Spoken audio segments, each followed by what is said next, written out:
sa mga kamay nila. Ngunit iniisip ko rin yung kapakanan namin ni Brad Dib. Una na po yung kapakanan ng anak ko mga tol. Hindi ko po talaga mapigilang lumuha mga tol. Na kailangan talaga namin ng tulong ni Brad Dib mga tol.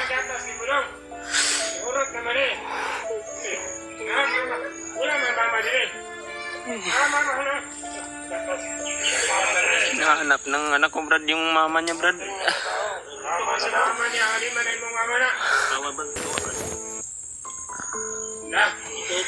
Kailangan namin ng tulong ni Brad Dib dito mga tol.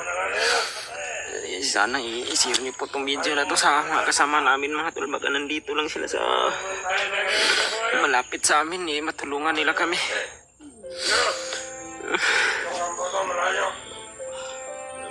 Hindi ka basta katulungan ng mga biktima. Basic thing na rin lugar. Kung kayo na kami kampo ni Kumandir Bernard, nagubuan lang po mga rin.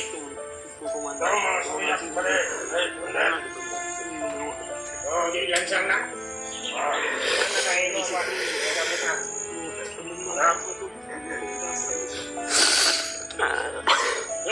Wala yung gatas yung. Diyan ikatukay naman si Mane.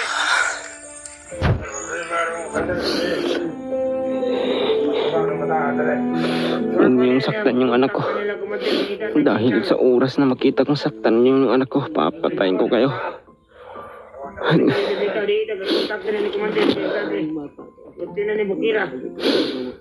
Pagmasdan muna namin ni Brad Dib mga tol.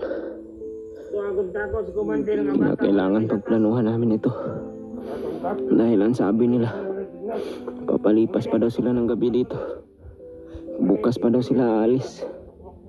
Kaya mataas pa ang oras para pag-isipan namin ito. Hindi kami lulusob ng hindi namin ito napagplanuhan mga tol.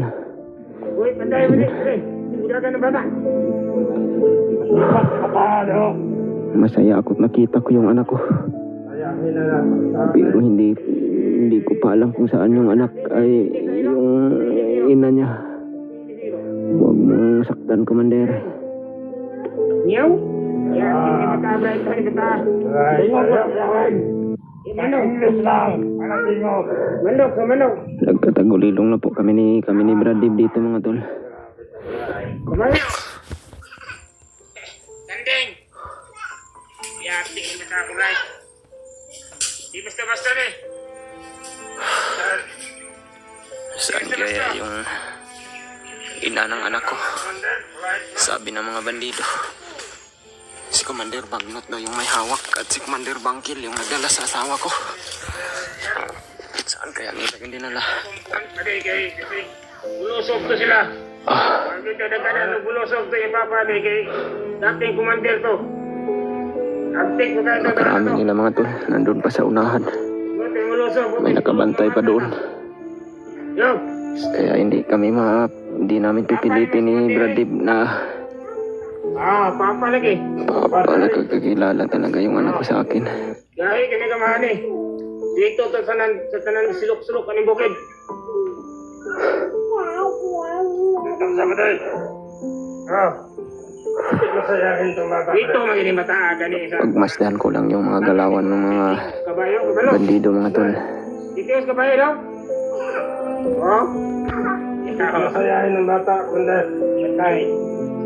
Samot ng amahan Hindi muna ako magpapakita sa mga bandido. Dahil napakarami nila.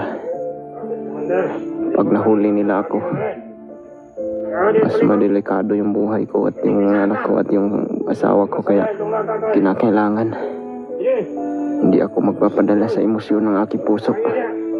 Lalaban ako ng hindi nasasaktan yung mga mahal ko sa buhay. Gagawin kong lahat. Makuha ko lang yung anak ko. Kailangan paghandaan namin itong Brad Dib. Sana mayroong mga kasamahan ko na nandito sa malapit mga tol.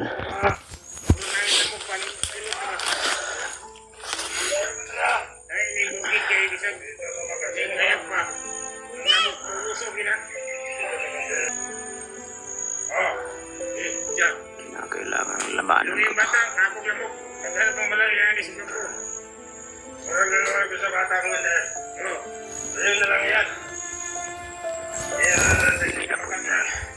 Papakain ng ahas yung anak ko. Huwag niyong idama yung anak ko dahil wala pa yung nalalaman kung ano yung kasamaan ninyo.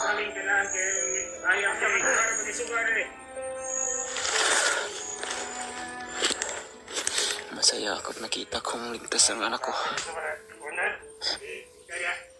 Ngunit kinakailangan pag-isipan ko itong mabuti bago ko iligtas ito para hindi ito masaktan nila. Magtatago muna ako dito mga tol. Ito lang yung dahil napakarami nila nandun sa paligid ng bahay na to. Mga saging-saging nun, palibot kay magpasupat ang saging. Wala kini saging, patay kita ni. Yan yung anak ko mga tolo. Sa mga kuha na ni Kumandeso na. Kuha na to. Sobrang namilis ko na talaga yung anak ko. Gustong gusto ko man siyang kunin. Ngunit hindi pwede mga tol dahil napakarami ng nakaharang. Baka pag binaril namin o inerasyon na namin itong mga kasama niya, mayroon kasing isa na nasa gilid ng anak ko ng mga tol. Baka anong gagawin nila sa anak ko pag linusob namin ito ni Brandib? Baka hanapan namin ito ng pagkakataon ni Brandib kung hindi man mamayang gabi. Sisiguraduhin kung maliligtas ko to nang hindi masasaktan yung anak ko mga tol. Kinakailangan namin ng tulong ni Brandib. Kinakailangan namin yung mga dasal ninyo mga tol. Pagdasal nyo sana ako, yung anak ko at yung pamilya ko mga tol, yung asawa ko, na walang mangyaring masama sa kanila mga tol.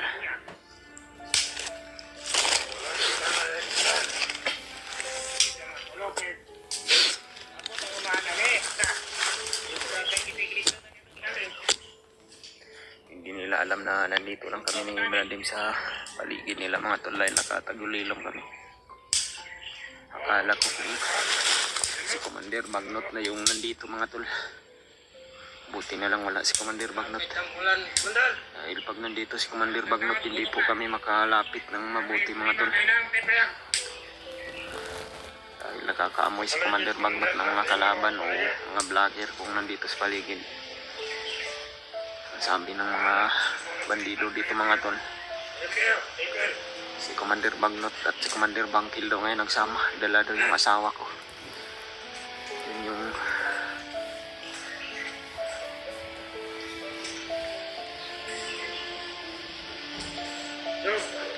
Sa kontra ka na. Naglapay mga saging nila ba? Kita niya. Wala na ba itong pangatang rampo doon? Nagbuba na ni Diyos ka kayo. Jalan. Diyos ko mga kagay sa rin mo na kawa mga bubong. Okay, nila pa kayo.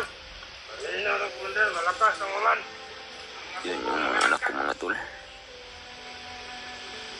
Gangkin, tingin sunod rin na. Nasaan kaya yung asawa ko ngayon dinala nila? Soon sisiguraduhin ko po mga tol na maliligtas namin to ni Brandib yung anak ko. Kung maliligtas man namin ito, ibaba ko po ito bago ko babalikan ko rin agad yung asawa ko pag namin makita mga tol. Pagkarami talaga nila mga tol. Nandun pa daw.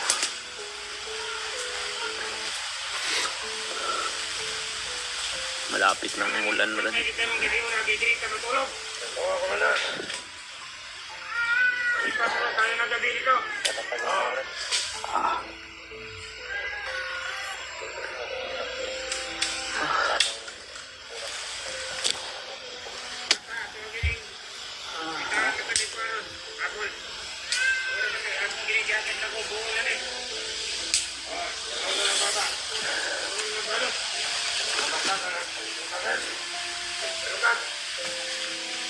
Mukhang pira na.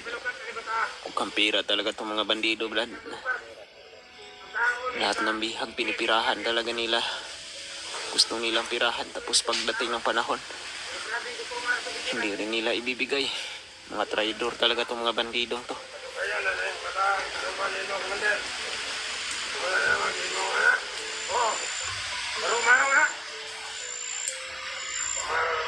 Hindi tayo alis dito, Brad. Hanap tayo ng tsimpo.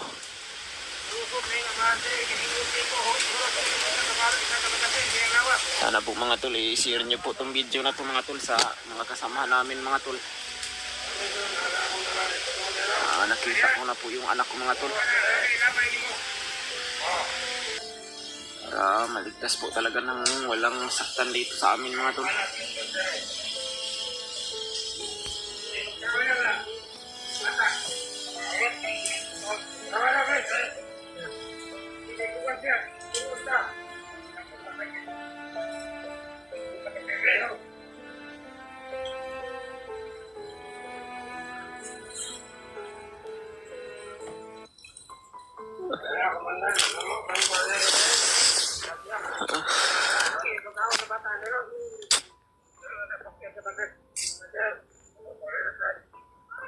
Ano kaya pinapakain nila sa anak ko?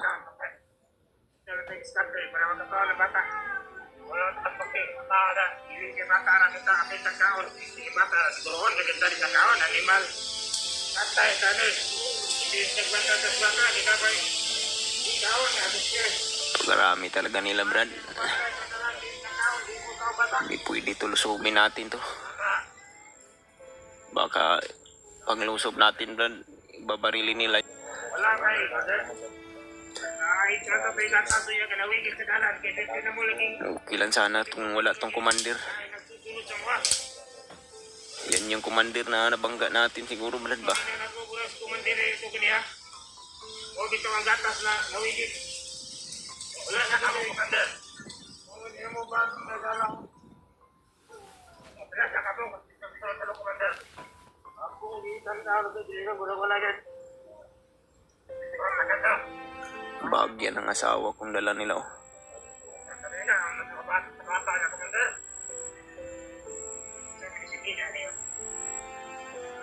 Hayop ng mga bandidong to.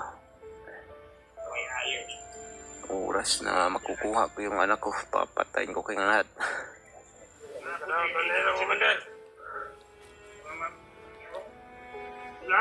Hanap tayo ng tsimpo, Brad. Baka mamayang gabi makatulog tong mga tarantadong to. Gagapangin namin to mga tol.